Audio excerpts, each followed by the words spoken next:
déclare la 14e séance ouverte. Je demande à Sandrine Ramier, à Carole Claverie, à Guillaume Bompard de prendre place comme secrétaire de séance. Je vous présente les excuses de Mme Marie-France Léraud, qui donne le pouvoir à Gérald Tessanier, de Mme Muriel Piquet, qui donne le pouvoir à Jean-Pierre Pazero, Jean-Pierre Pazero, qui donne le pouvoir à partir de 11h20, à Mme Marie-Thérèse également, de Bernard Mayer, qui donne le pouvoir à Jacques Paget, de Mme Chantal Bernard, qui donne le pouvoir à partir de 11h à Mme Marie-Céline Roche, de Nicolas Ormou, qui donne le pouvoir à Denis Savon, et de Mme Caroline Bois, qui donne le pouvoir à Jean-Philippe Philippe Accord de France. Vous avez sur votre table un rectificatif pour le dossier 16 concernant les marchés d'été des producteurs et les décisions modificatives pour le premier trimestre 2015. Vous aurez les comptes administratifs 2014 signés en 3 exemplaires. Merci de ne pas quitter la séance avant de l'avoir faute. Sur le déroulement de cette séance, nous allons examiner et voter les comptes de gestion du receveur municipal. Puis, je quitterai la séance pour procéder à l'élection. Vous procéderez à l'élection du président de séance. Vous examinerez et voterez les comptes administratifs. Ensuite, je reprendrai ma place et nous étudierons les autres dossiers. Alors, c'est une séance où il y a beaucoup de dossiers. Il y a beaucoup de dossiers qui sont de pure forme. Donc, je demanderai au rapporteur, s'il le peut, de résumer, de synthétiser le plus brièvement possible son rapport, compte tenu que c'est des rapports de pure forme. Alors, l'ordre du jour appelle le dossier numéro 1, dont le rapporteur est Gérald Tessanier. Bon, le dossier numéro 1, c'est le budget annexe du parking souterrain du théâtre Atlantique. C'est simplement pour vérifier donc, les comptes, pour approuver les comptes qui ont été établis par M. Laurès, receveur principal. Vous avez vu, est-ce que vous avez constaté quelque chose? Vous avez des questions à poser? J'ai une question, excusez-moi. Monsieur Père. J'ai vu que les charges personnelles avaient beaucoup évolué entre sur les 2 années. Là. Comment ça s'explique? C'est simplement, vous savez, c'est un équilibre. C'est un budget annexe qui doit être équilibré. Donc, le seul poste là, qui nous permet de l'équilibrer, vous avez constaté qu'il y avait un déficit sur le parking souterrain. D'ailleurs, il y a une grande discussion qui a cours actuellement pour voir de quelle façon on peut modifier et améliorer la fréquentation du parking souterrain. C'est simplement un équilibre du budget. Elles ont augmenté en 2014 parce qu'elles n'avaient pas été réglées en totalité en 2013. Voilà, alors elles ont augmenté en 2014 parce qu'en 2013, ça n'avait pas été compté. On passe au vote. Qui est contre? Qui s'abstient? Qui est pour? Le dossier est adopté, je vous en remercie. Dossier numéro 2. Oui, dossier numéro 2, budget annexe de transformement du conseil de gestion de M. le receveur municipal exercice 2014. Comme vous le voyez, c'est la même chose que pour le dossier précédent. Il est donc demandé au conseil municipal de bien vouloir statuer sur l'ensemble des opérations effectuées du 1er janvier au 31 décembre 2014, y compris celles relatives à la journée complémentaire, sur l'exécution du budget de l'exercice 2014 en ce qui concerne les différentes sections budgétaires, sur la comptabilité des valeurs inactives. Déclarer que le compte de gestion dressé pour l'exercice 2014 par M. le receveur municipal visé certifié conforme par l'ordonnateur n'avait ni observation ni réserve de sa part. Autorisé M. le député maire de la délégué à signer toutes les pièces afférentes à ce budget. Des questions? Oui, juste, je constate qu'on a fait un budget annexe pour ce transport à Orange. Et on constate bien sûr, comme on dit depuis toujours, qu'il y a un excédent important. Vous avez fait des efforts sur le transport récemment. Vous avez acheté des bus à réparer d'autres. J'aurais voulu savoir s'il était possible de faire un effort supplémentaire sur les transports scolaires.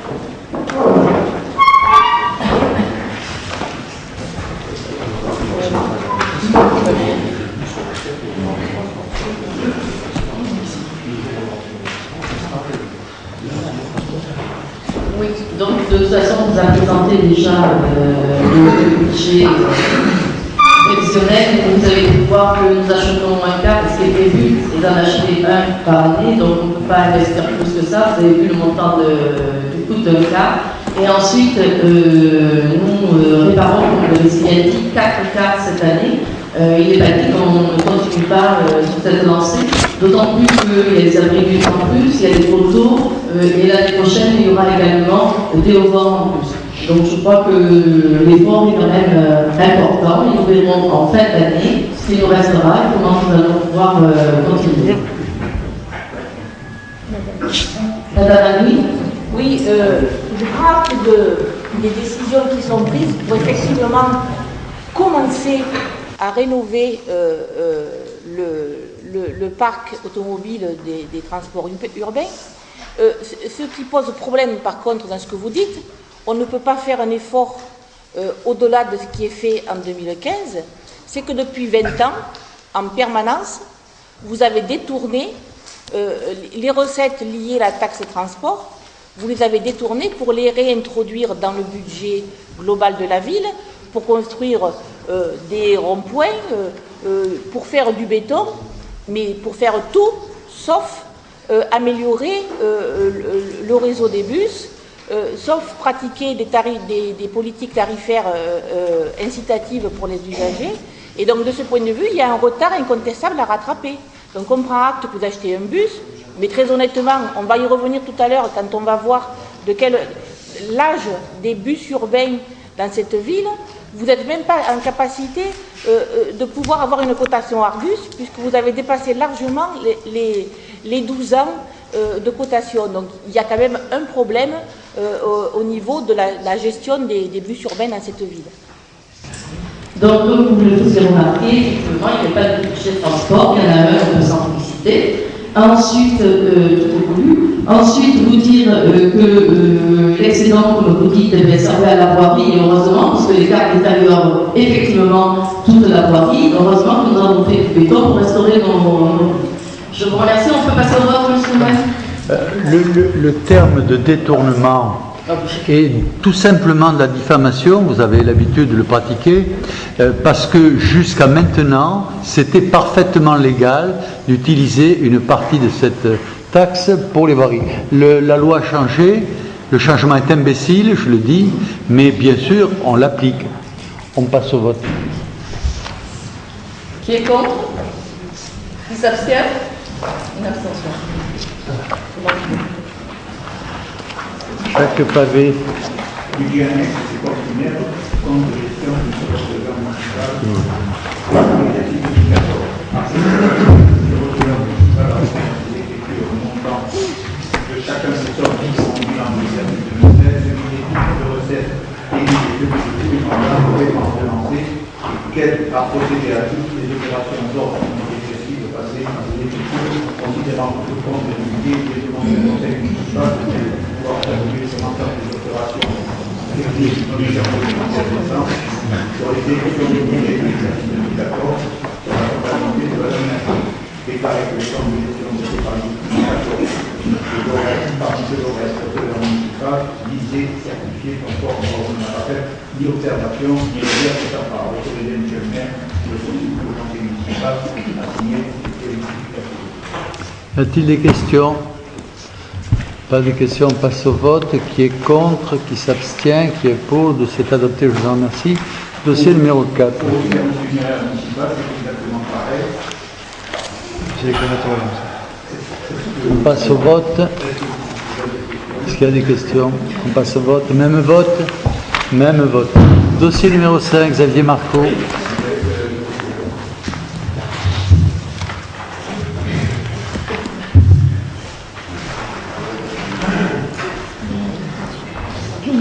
Merci. Le budget annexe, donc ça explique de l'eau, compte de gestion du secteur municipal. Donc je vous fais grâce des textes qui sont identiques. Donc niveau 2, il serait demandé donc aussi que ce compte est régulier. mais demande au conseil municipal de bien vouloir statuer sur l'ensemble des opérations effectuées entre le 1er janvier et le 31 décembre 2014, y compris celles relatives à la journée complémentaire, c'est-à-dire les quelques jours qui suivent le début de l'année demandé pour celui de 2015 pour mise à jour. Statuer sur l'exécution du budget de l'exercice 2014 en ce qui concerne les différentes sections budgétaires, statuer sur la comptabilité des valeurs négatives, déclarer que le compte de gestion dressé pour l'exercice 2014 par M. Lorenz, conseiller municipal, visé et certifié conforme par l'ordonnateur, n'a fait une observation ni réserve de sa part. Autoriser M. Dédécaner ou le conseil municipal délégué à signer toutes les pièces afférentes à ce dossier. Des questions? On passe au vote. Qui est contre, qui s'abstient, qui est pour, le dossier est adopté, je vous en remercie. Dossier numéro 6. Nous également pour l'assainissement le même dossier. Donc il est demandé au conseil municipal de bien vouloir statuer sur l'ensemble des opérations qui ont été effectuées entre le 1er janvier et le 31 décembre 2014, y compris celles relatives à la journée dite complémentaire, statuer sur l'exécution du budget de l'exercice 2014 concernant les différentes sections budgétaires, statuer sur la comptabilité des valeurs négatives, déclarer que le compte de gestion dressé pour l'exercice 2014 par M. Lorenz, municipal, visé et certifié conforme par l'ordonnateur, n'a pas une mise d'observation ni réserve de sa part. Autoriser M. le maire ou le conseil municipal délégué à signer toutes les pièces afférentes à ce dossier. Des questions? Pas de questions, on passe au vote. Même vote, même vote. Alors maintenant, je dois sortir pour le vote des dossiers suivants, mais si vous le voulez bien, je peux participer au débat. Et ce que je vous propose, pour simplifier les choses, c'est qu'on les présente tous, on les discute tous, et puis je sors pour l'élection. Ça nous fait gagner du temps. Maintenant, si vous voulez qu'on les voit un par un, alors là, je sors tout de suite. Je vais faire une petite sieste dans mon bureau et vous reviendrez me chercher quand vous aurez fini. C'est un plaisir de vous avoir avec nous. Mais je sais. Donc on reste comme ça. Alors, rapporteur Gérald Testanière du dossier numéro 7. Donc c'est le budget annexe du parking souterrain du Théâtre Antique. Donc on reprend les comptes qui ont été votés la première fois. On a constaté un déficit de 6 597,73, comme on vous a répondu, c'est l'histoire de l'affectation du personnel. Alors, il est évident qu'actuellement, on réfléchit à des solutions pour équilibrer le budget, pour améliorer la fréquentation du parking souterrain. Allez-y. Bizarre d'être content, vous ayez commencé à réfléchir au bout de 20 ans. Il y a longtemps, madame, qu'on y réfléchit, on ne vous a pas attendu pour ça. C'est pas longtemps, là. C'est 32 ans. Ça fait 32 ans que ce parking souterrain ne fonctionne pas, coûte de l'argent à la ville. Quand nous sommes arrivés, il coûtait 1 million de francs par an. Parce que c'est ce que nous versions à la société fermière. Nous avons résilié ce contrat, on l'a assumé nous-mêmes. Le déficit est devenu bien plus bas, comme vous pouvez le voir aujourd'hui. Mais c'est un parking qui était mal fait, il s'inondait. On a fait des travaux avec le personnel le plus compétent, les entreprises les plus compétentes. Il y a toujours des fuites d'eau dans ce parking. Et je crois que s'il ne fonctionne pas, c'est que les parkings de surface répondent en grande partie aux besoins des orangeois et qu'ils préfèrent laisser leur voiture au soleil, ou à la pluie d'ailleurs, que de descendre au deuxième sous-sol, parce que c'est le deuxième sous-sol qui ne marche pas. Au deuxième sous-sol, qui n'est pas livré que quand il y a l'écologie ou des grandes manifestations ou du DD. Donc, vous avez raison, ça a été une grosse bêtise que de faire ce parking. Nous partageons tout à fait votre analyse. Alors, on ne passe pas au vote, puisqu'on votera, vous voterez sans moi. Alors, ensuite, budget numéro 8. Rapporteur, Madame Gaspard. Catherine. Oui, dossier numéro 8, budget annexe, transport de range, compte administratif exercice 2014. Donc, comme vous le voyez, la section d'exploitation a une recette de plus d'1 166 436,55 €, des dépenses de 709 637,49 €, un excédent de clôture forcément de 456 799,06 €. Section d'investissement, il n'y en avait pas. Besoin de financement 2014, aucun. Reste à réaliser en recettes, rien. Et en dépenses, non plus. Des questions? On a déjà fait le débat là. Dossier numéro 9. Service funéraire municipal du PNF funéraire, conseil de partie exercice 2014. Le compte administratif 2014 on a vu comme suit. En section d'exploitation, 27 793, 75. Section d'investissement, excédent de clôture, 11 739,13. Besoin de financement pour 2014, millions, reste à réaliser en dépenses et en recettes, mais en fin de procédure de règlement définitif du budget 2014, il est demandé au conseil municipal de bien vouloir approuver les comptes, constater les quantités de valeur avec les indicateurs du compte de gestion, arrêter les résultats définitifs. Alors, un excédent d'exploitation de 27 493,75, un excédent d'investissement de 33 739,13, soit un excédent total cumulé de 68 232,88. C'est sur les décisionnaires. Est-ce que nous avons des questions? Alors je réponds à la question qu'on n'avait pas posée. Il y a un excédent, mais nous avons diminué en 20 ans 3 ou 4 fois les tarifs pratiqués aux Orangeois, ce qui montre que les tarifs qu'il y avait avant étaient très excédentaires. Non. Pour parler du cimetière, c'est Et on n'a pas vu, on a diminué les tarifs des pompes. On n'a pas diminué les tarifs des pompes funèbres. Les pompes funèbres, c'est le travail. Oui, alors je parle de la location des tombes. Hein, les locations de tombes, on les a diminuées. Bon. Donc on est trop cher là? Alors le prochain, c'est... Non, attends. Est-ce que là, on est trop cher? Mais si on est trop cher, on va baisser. Non, on n'est pas trop cher. Bon, donc il est content. Dossier suivant, numéro 10. On peut mourir tranquille. Voilà. On peut mourir. On meurt pour moins cher à Orange qu'ailleurs. Même là on est bon. Même là on est bon. Parce que je vous rappelle que ceux qui les avaient grandement augmentés, ce sont vos amis socialistes. On vous fera un petit rappel là-dessus dans le prochain journal municipal. Hein, je crois qu'il y a le service qui a noté de faire un rappel.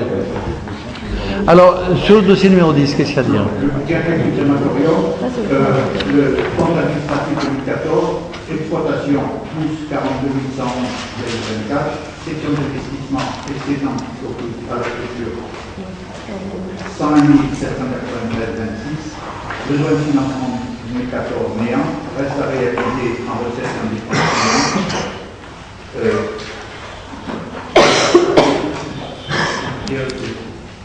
le compte administratif, avec quelques critères, constater l'identité de valeur des indicateurs de compte de gestion, arrêter les résultats définitifs du compte administratif tels que les années, tels que précisés. Un excédent d'exploitation de 42 111 hectares, un excédent d'investissement de 101 783,26, pour un total de 2014 cumulé des deux sections de 143 194 500. Alors là aussi, il y a une remarque à faire, c'est que Orange est pratiquement à la jonction de 3 régions. Et les tarifs pratiqués par l'incinérateur d'Orange, le crématorium d'Orange, sont le moins cher des 3 régions. Donc là aussi, et par ailleurs, on va avoir un investissement à faire dans l'année qui vient. Vous êtes en train de vous glorifier de la gestion du crématorium et du service funéraire. Je tiens simplement à préciser quand même qui à mettre à l'actif des bas tarifs de ce service, c'est surtout qu'il a toujours été historiquement géré dans le cadre du service public et que c'est resté un service municipal. Donc il n'y a plus la notion de profit qu'il peut y avoir dans les pompes funèbres privées. Donc c'est surtout ça qu'il faut reconnaître. Mais ici, nous avons toujours dit que quand le service public est fait avec bonne volonté, compétence et amour du travail, on était plutôt meilleur que le service privé. C'est que la plupart du temps, le service public, il y a une décontraction et un je m'en foutisme qui rend le service public moins compétent que le service privé. On l'a toujours dit, et on en a apporté la preuve, puisque le parking souterrain était à gestion privée, et que la gestion publique a été bien plus efficace. Alors, on passe au dossier numéro 11. Xavier Marco.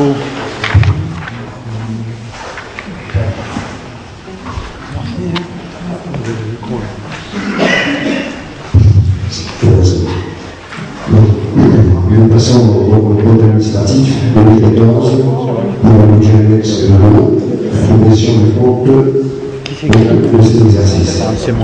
Section d'exploitation en recette, nous avions 213 057,42 euros. En dépenses, moins 289 838,20, soit un déficit de clôture de moins 76 780,78.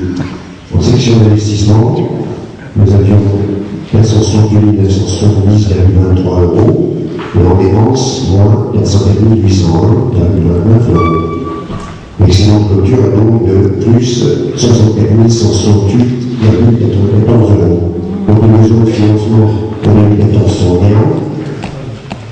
Il n'y a plus donc de recettes à réaliser. Par contre, en dépenses, il reste encore 143 261 qui correspond au chantier toujours en cours sur la route de Châteauneuf, qui était commencé au mois de novembre 2014.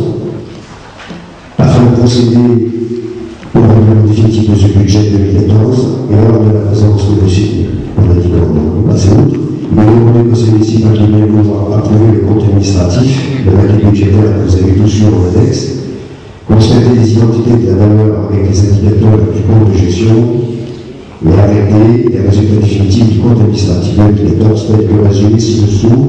Un déficit d'exploitation de moins 76 780, 78 euros. Un excédent d'investissement de 168,94, selon un résultat sous forme de déficit total cumulé entre les deux sections de moins 12 611,84 euros. Autorisé, Monsieur le Président de séance, à signer tout document relatif à ce dossier. Y a-t-il des questions? Pas de questions, dossier suivant. Donc, dans le même esprit, concernant l'administratif pour l'assainissement, donc la recette d'exploitation de 2 094 712,95, une dépense de 740 989,78, donc un excédent de clôture de 353 723,17 euros.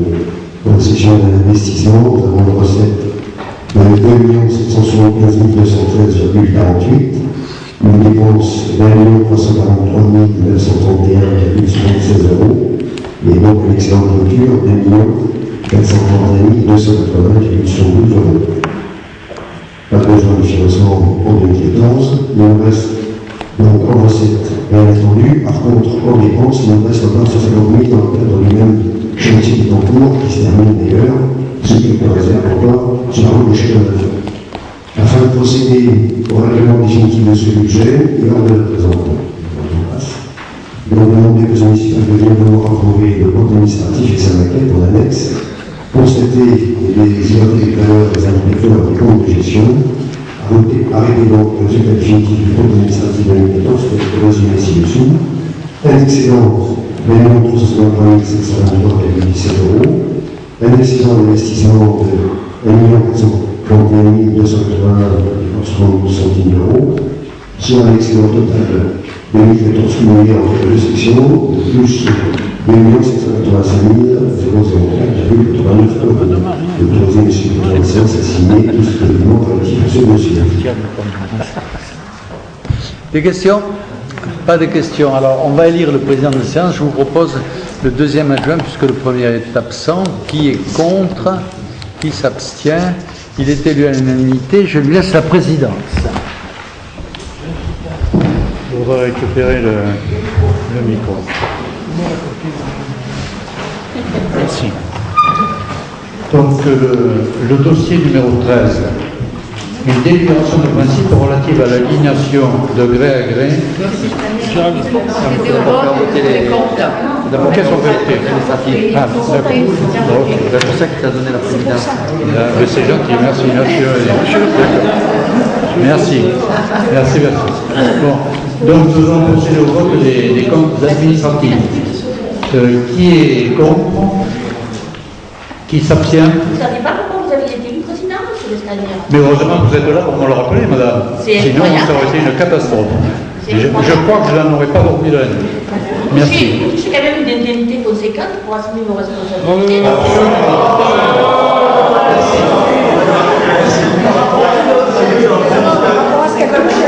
Si vous avez des leçons à me donner, vous pouvez le faire plus tard. Ça m'intéresse. Ok.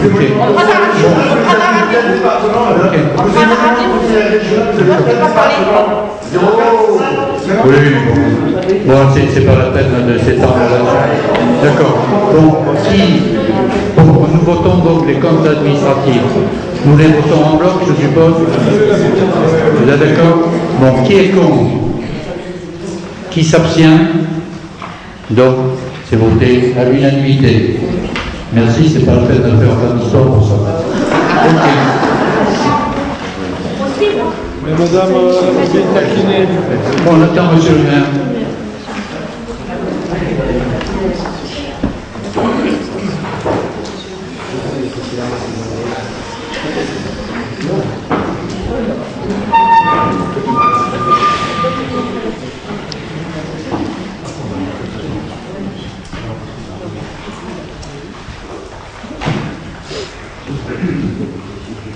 Alors, dossier numéro 13, je crois. Gérald Testagnan. Donc, le dossier numéro 13, c'est une délibération de principe relative à l'aliénation de gré à gré de la parcelle cadastrée de 1046 Méruel Nord. C'est une parcelle de terrain de 78 mètres carrés qui ne sert pas du tout à la mairie. Et donc, il est donc proposé de procéder en deux étapes comme il est légal de le faire, c'est-à-dire une première de principe pour adopter le principe de l'aliénation de gré à gré des biens communaux subvisés, et il y aura une deuxième délibération qui devra intervenir pour préciser les conditions et en particulier le prix, après avoir consulté donc les France au domaine. Des questions? Vous avez vu le dossier, vous avez des questions? Non. Pas de questions. Donc on passe au vote. Qui est contre? Qui s'abstient? Qui est pour? Le dossier est adopté à l'unanimité, je vous en remercie. Dossier 13 bis. Alors, le 13 bis, c'est une délibération de principe également relative à l'aliénation de gré à gré de divers biens communaux, si Faubourg de l'Art. Bon, c'est le côté intermarché de la Violette pour aménager tout ce quartier. Donc, vous avez toutes les références cadastrales avec les terrains bâtis et pas bâtis. Il y en a pour 18 610 mètres carrés.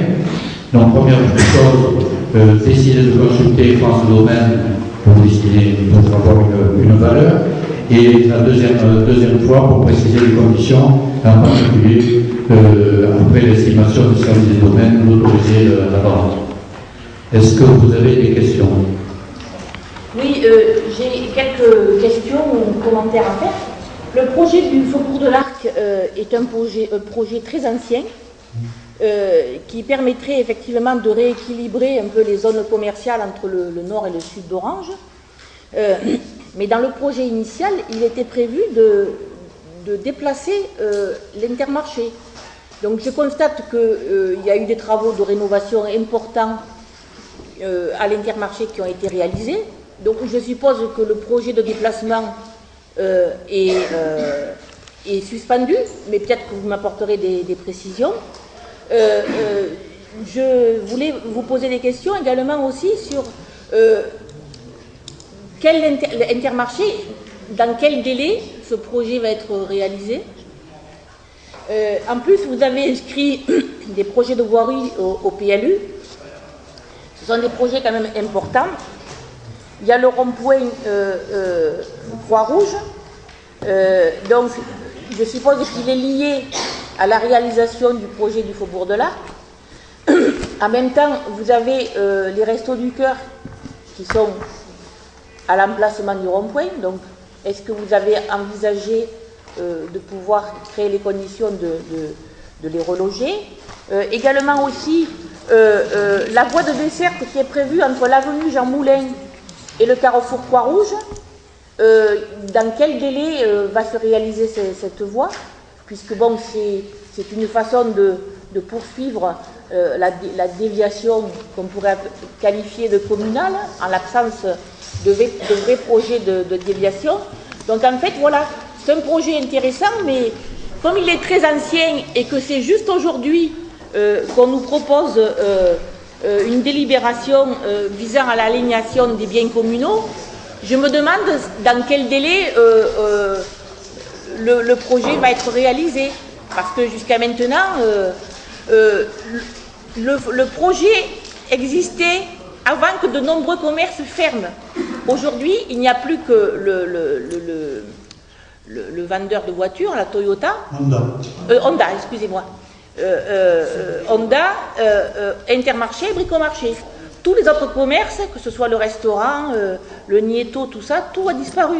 Donc c'est une zone qui mériterait d'être rénovée assez rapidement. Oui, mais c'est un projet d'Intermarché. C'est le projet total d'Intermarché. Alors vous avez vu qu'il y a eu plusieurs modifications. Au départ, il était question d'enlever le garage Honda. Ensuite, on a incorporé le garage Honda dans tout cet ensemble, avec de nouvelles voiries qui vont être prises en charge par la CCPro, qui agit sur les voiries. Donc c'est tout cet ensemble de projets. Alors le délai, je ne sais pas combien de temps ça va.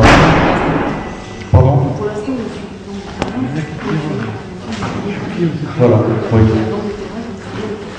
Oui, la vente des terrains est conditionnée à l'obtention des permis de construire. Ça va prendre un certain temps. C'est un projet qui est un projet privé.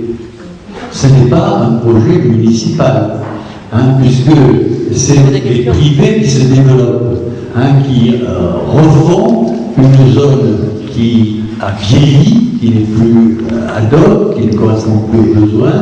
Et depuis au moins 15 ans que nous travaillons avec les propriétaires et responsables successifs d'Intermarché, que nous avons reçus, avec lesquels nous avons travaillé successivement, on bute toujours sur ce fait-là. C'est une structure privée. Et les propriétaires changent.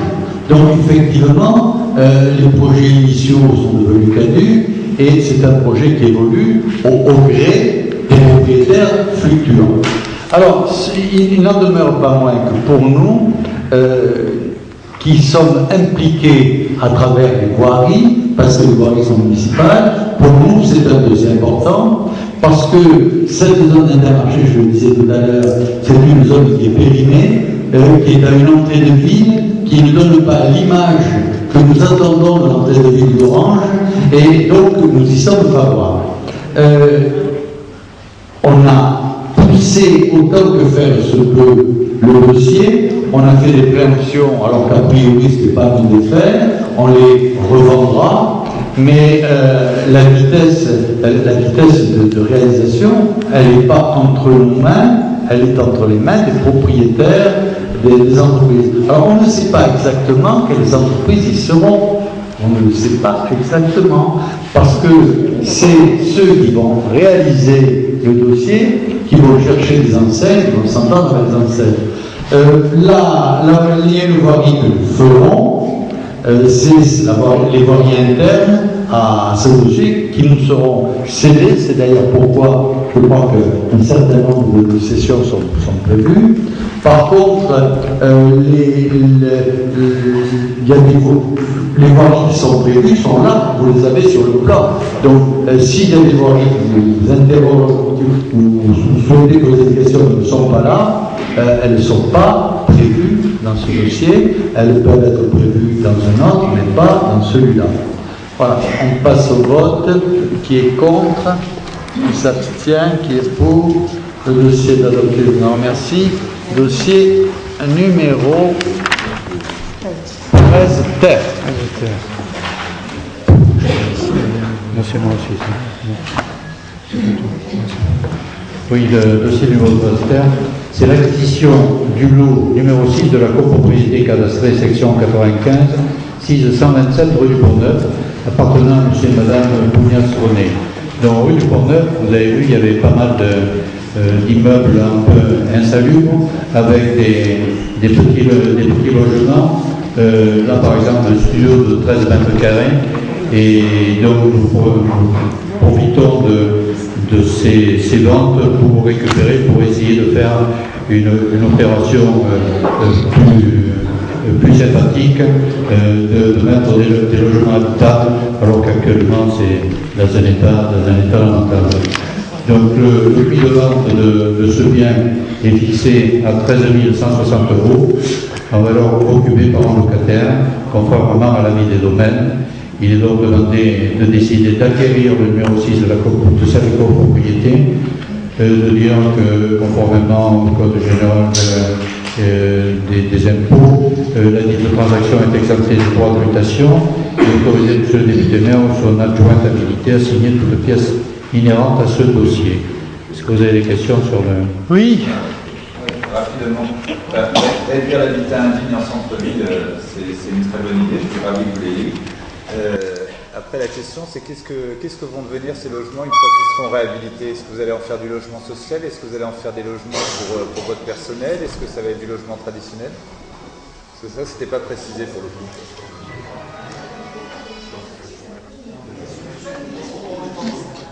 Bon, pour aller dans le même sens que Alexandre Houpert, vous avez acquis de nombreux biens en centre-ville à des fins de rénovation et de location.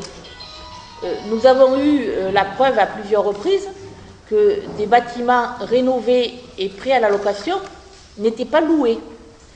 Donc, ce qui serait bien quand même, c'est que vous nous fournissiez un petit peu un bilan de ces opérations. C'est-à-dire qu'en fait, tout est loué aujourd'hui. Ah, mais je m'en félicite, parce que l'an dernier, c'était pas le cas. Tout est loué, madame. L'an dernier, c'était pas le cas. Tout ce qu'on a réhabilité a été... Vous avez gardé longtemps des bâtiments rénovés non loués. Vous aviez des appartements également aussi à côté de l'école de la Croix-Rouge qui appartenait à la ville et qui pendant longtemps n'était pas loué. Voilà. Désolé, mais tout a été loué. Mais je ne suis pas désolé. Vous dites, ça y est, vous avez rattrapé le papier. Désolé, mais tout a été loué. J'ai cru que vous aviez posé une question. Est-ce que vous nous autorisez à répondre?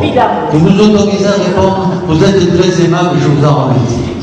Alors, tout est loué, on vous l'a dit en plusieurs fois.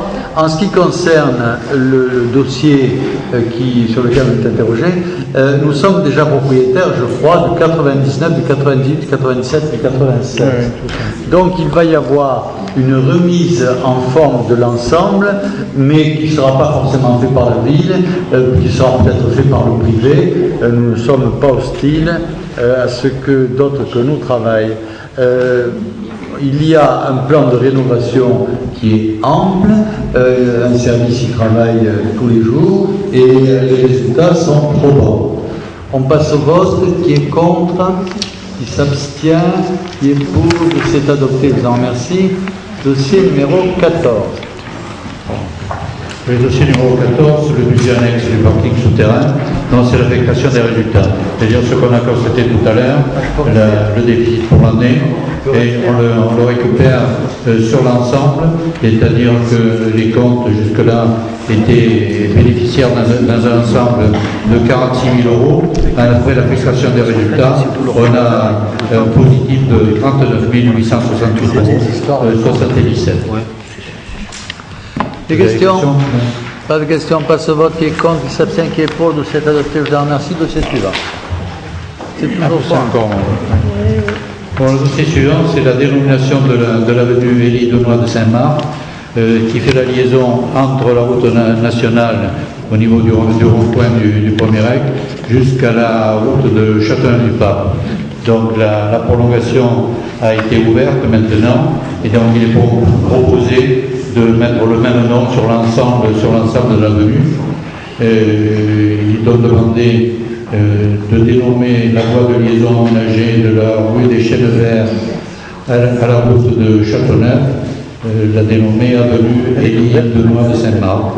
Cette avenue débute du giratoire du premier rec, comme je vous l'ai dit, et qui va jusqu'à la route de Châteauneuf, et qui va dégager pas mal la circulation au sud-ouest.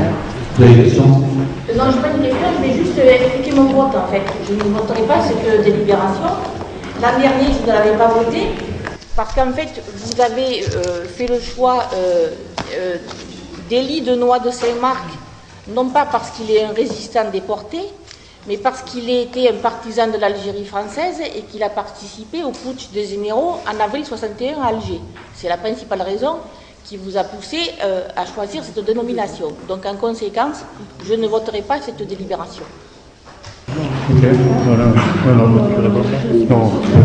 Bon, moi je... Oui. Ouais. À titre personnel, je suis ravi que vous retrouviez vos copains de l'OAS, hein, c'est pas la question, mais franchement, est-ce qu'à un moment, on va arrêter de faire de la polémique avec les noms des rues?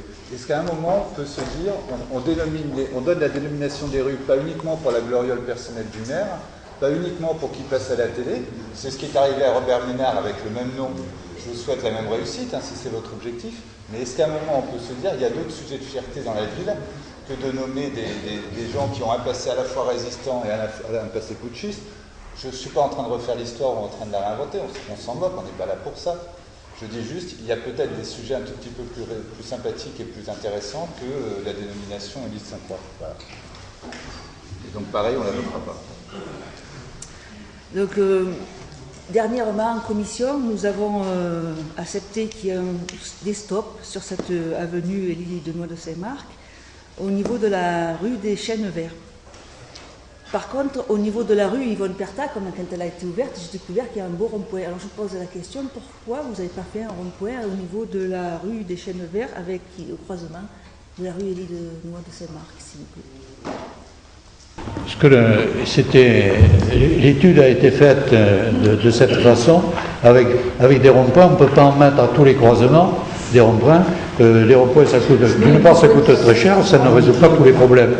Et actuellement, cette rue a été conçue avec un rond-point au départ, un rond-point, le route de Châteauneuf, et nous avons mis des stops sur les voies à risque, alors qu'au départ, les stops étaient prévus dans l'autre sens, et on s'est vite rendu compte qu'il y avait des gens qui faisaient des courses et qui roulaient à des vitesses excessives. Alors, je ne dis pas que les stops vont résoudre le problème entièrement, mais je pense que ça va freiner justement toutes ces personnes-là qui roulent comme des imbéciles. Oui, j'ajouterais que chaque fois qu'on fait des travaux, on fait des réunions publiques et on écoute les riverains. Là, aucun riverain nous a parlé de faire un rond-point, et cela nous a peut-être échappé.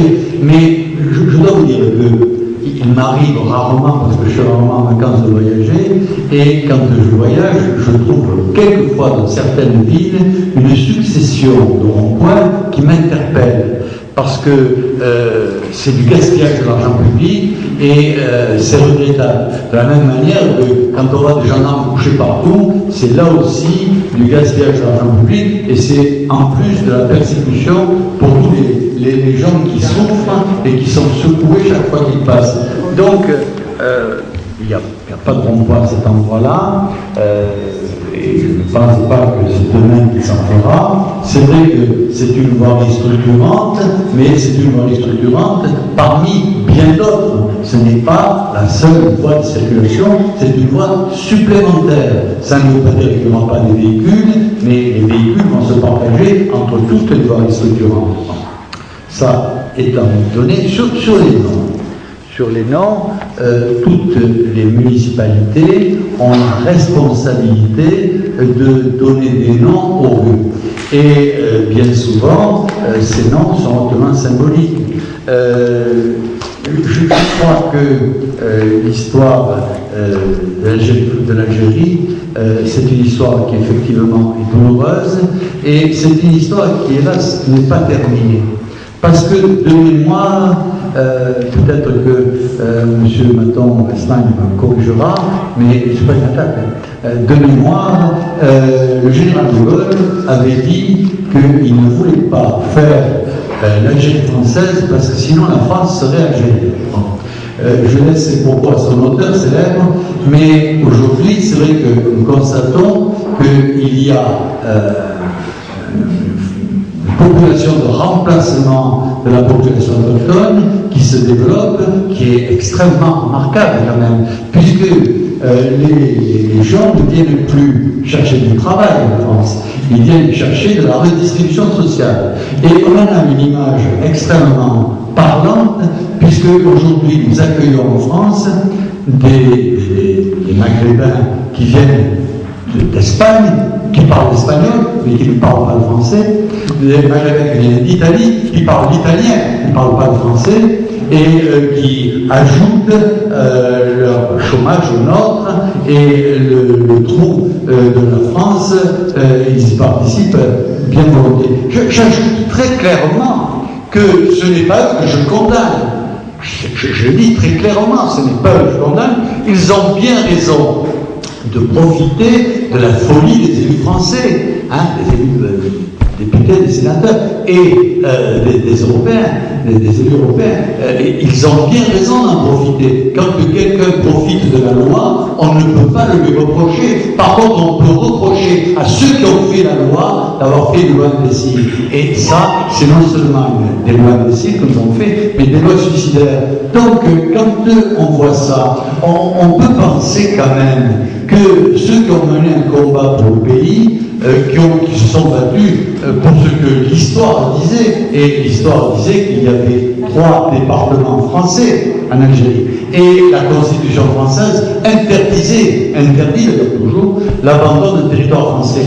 Donc ceux qui se sont battus pour la loi, et qui ont été condamnés, et puis ensuite qui ont été rétablis dans leurs droits, rétablis dans leur honneur, eh bien, je trouve tout à fait logique, tout à fait normal qu'on montre que ce rétablissement est total, et comme ce ne sont pas toutes les villes qui leur donnent leur place, eh bien, Orange s'est fait un plaisir et un honneur de le leur donner, et avec beaucoup avec un sentiment très important d'union nationale, parce que ce que nous saluons chez Guy de Lancelmar, c'est pas seulement son combat pour l'Algérie française, qui ne le déshonore pas, mais son combat pour la résistance, son combat contre toutes les oppressions. Et il faut bien dire que l'oppression existe dans ce pays et où le père pensée est très lourd à porter. Vous en êtes un bon exemple aujourd'hui. On passe au vote. Qui est contre? Qui s'abstient? Qui est pour? Le dossier est adopté. Je vous remercie.